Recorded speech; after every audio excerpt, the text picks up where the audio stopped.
Challenge. ఏం దెబ్బ కొట్టావు బారెడ్డి? ఒక దెబ్బకు 2 పిట్టలు. ఎలక్షన్స్ ఏకగ్రీవం. ఇంకొకటి, రేపటి నుంచి ఆ కూలీ నా కొడుకులు మనం ఎంత ఇస్తే అంతగా వచ్చి పనిచేస్తారట. సర్లేండి బాబాయ్, వదిలేయండి. ముందు ఆ ఖర్చుల సంగతి చూడండి. నమస్తే సార్. నమస్తే గిరిధర్ గారు. మీరు ఇలా చేస్తారని కల్లో కూడా ఊహించుకోలేదు ఈశ్వర్రెడ్డి గారు. 2 పసిబిడ్డలు ఉన్నారు ఆ ఇంట్లో. వాళ్ళ గురించి ఏమైనా ఆలోచించారా? రేపు వాళ్ళు మళ్ళీ అడవిలోకి వెళ్ళి గన్నులు బాంబులు తీసుకొచ్చి మీ ఊరి మీదనే పడతారు. అప్పుడు వాళ్ళకు మీరు, మీకు వాళ్ళు. ఇది ఆగదు. అసలు ఏం మాట్లాడుతున్నావు గిరిధర్? మీకు అగేన్స్ట్ గా ఇప్పటివరకు ఏ ఎవిడెన్స్ లేదు. మీకు చెప్పేద్దామని వచ్చాను. బయలుదేరండి.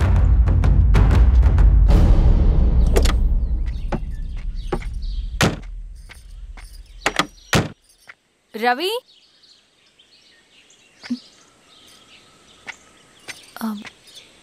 రవి ఈరోజు ఆఫీస్కి రాలేదేంటి? నరసింహుల బాబాయ్ చనిపోయాడు. జరిగింది విన్నాను. ఎలా? అన్యాయం అండి. ఎలక్షన్లో నిలబడితే చంపేస్తారా? ఎవరు? ఎవరా? ఆపోజిట్ పార్టీ వాళ్ళు. అందరికీ చెప్తుంటారుగా, మీ అన్నకి చెప్పలేదా? ఇలా చంపుకుంటూ పోతే ఏదో ఒక రోజు మన వాళ్ళని చంపుకోవాల్సి వస్తుందని. రవి, వెళ్ళి మీ అన్నకి చెప్పుకోండి.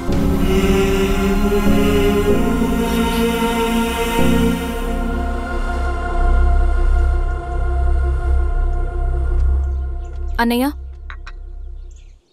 నీతో మాట్లాడాలి. ఏంటమ్మా? ఎందుకు ఇలా చేసావన్నయ్య? ఊరంతా సరే, నువ్వు కూడా నన్ను తప్పడుతున్నావమ్మా. ఇందులో తప్పు పట్టడానికి ఏముందన్నయ్య? నిన్న నా కళ్ళతోనే చూశాను. స్వామి, కారాపు దానికి కదా.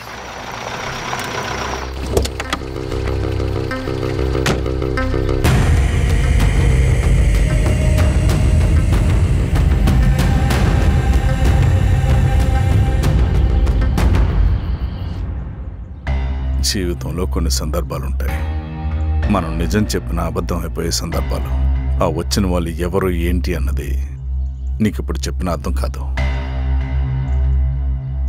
నిజం నిలకడగా నీకే తెలుస్తుంది.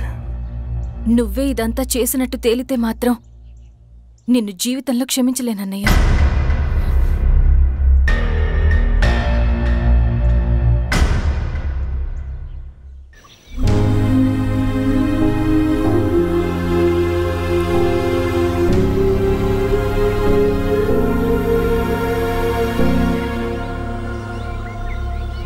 కామ్రేడ్ నరసింహన్న అమరే! కామ్రేడ్ నరసింహన్న అమరే! కామ్రేడ్ నరసింహన్న అమరే!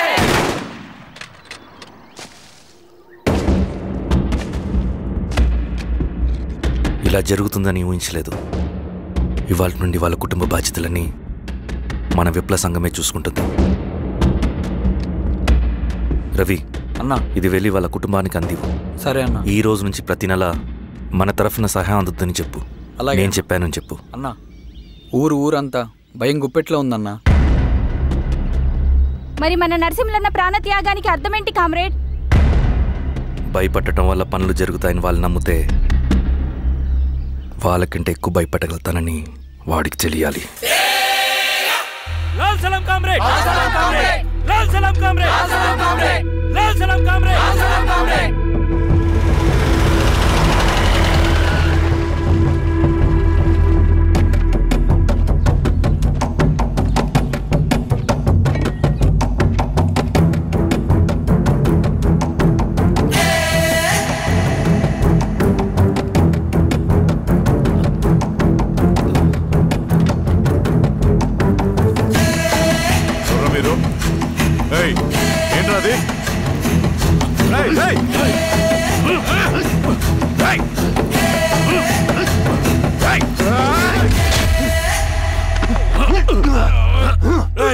ఎవరు మీరు?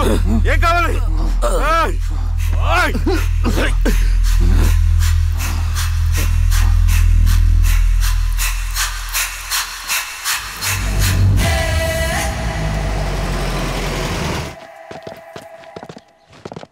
సార్, మన పోలీస్ టీం అడవంతా జల్లెడ పడుతున్నారు sir. You don't worry sir. చూడు ఇన్స్పెక్టర్, సాయంత్రంలో పేశ్వరయ్య ఇంట్లో ఉండాలా. వాడికి ఏమైనా అయితే మీ డిపార్ట్మెంట్లో ఏ ఒక్కడిని విడిచిపెట్టను నేను. అమ్మా, వాణ్ణి కలవటానికి వచ్చాను నేను. ఇంతలో ఇలా జరిగిపోయింది. నువ్వు ధైర్యంగా ఉండమ్మా.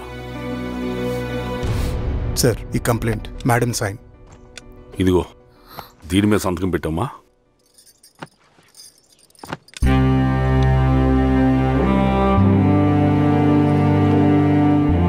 వెళ్ళండి, ముందెళ్ళి అబ్బని చూడండి. సార్,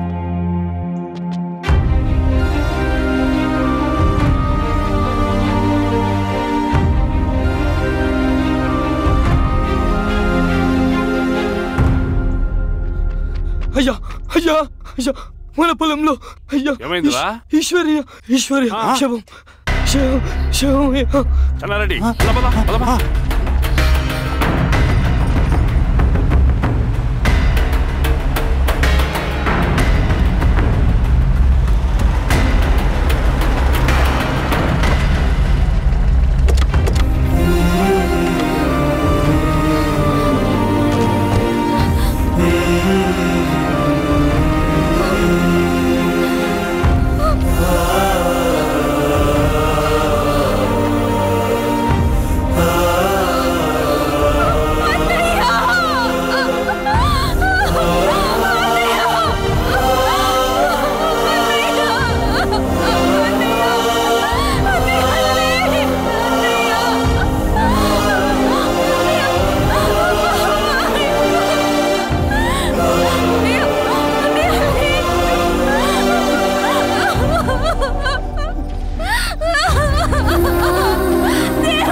అలాగే సార్. మీరే సార్ మెట్ క్లియర్ చేయి. మీరందరూ జరగండి మా పక్కకి.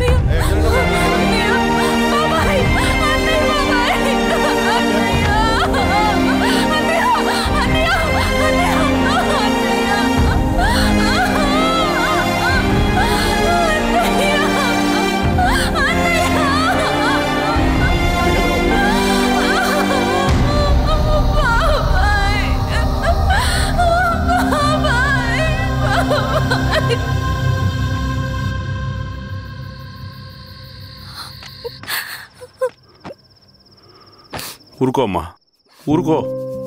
నలుగురికి మంచి చేయాలన్నది మీ అన్నయ్య కళ. అలాంటి వాడిని పొట్టను పెట్టుకున్నారు. ఆ కళ మధ్యలోనే ఆగిపోకూడదమ్మా. ఇందులో సంతకం పెట్టు. బాబాయ్, మీ అన్నయ్య ఆత్మ శాంతించాలంటే నువ్వు ఈ పని చేయక తప్పదమ్మా. కానీ బాబాయ్, నేను ఈ పరిస్థితుల్లో. అమ్మా, పరిస్థితులు చక్కబడాలంటే మనం పవర్లో ఉండాలి. ఇదిగో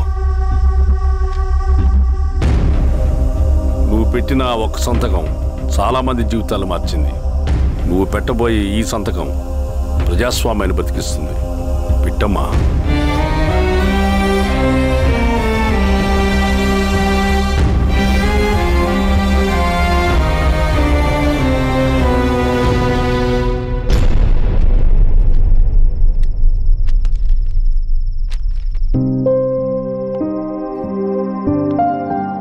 వెళ్ళొస్తాను.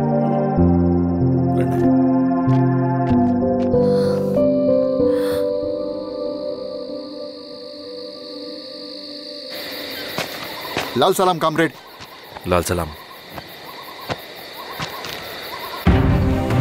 వినపాక మండలం జెడ్పీటీసీ అభ్యర్థిగా శిరీషారెడ్డి. రవిని పిలిపించు. లాల్ సలాం కామ్రేడ్. లాల్ సలాం. ఎంఆర్ఓ శిరీష ఈ ఎలక్షన్ నుంచి తప్పుకోవాలి.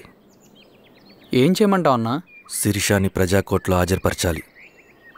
అది నువ్వే చేయాలి. అన్నా, ఎక్కడికి పోతున్నాం మనం? సమసమాజ స్థాపన వైపుకు. బలహీనుని బానిసగా మార్చి దోచుకోవాలనుకునే బలవంతుడి గుండెలు చీల్చే వైపుకు. అభయం ఇచ్చే ఎర్ర జెండా నీడ వైపుకు. రవి, అందుకే ఎలక్షన్ జరగకూడదు. గెలిస్తే మనమే గెలవాలి. డబ్బు, కులం, రాజకీయ కండబలం, సానుభూతి ఓట్లు కానీ గెలవకూడదు. ఈశ్వర్రెడ్డి హత్య జరిగింది కాబట్టి ఈసారి శిరీషకి హై సెక్యూరిటీ ఉంటుంది. జాగ్రత్తగా డీల్ చేయి.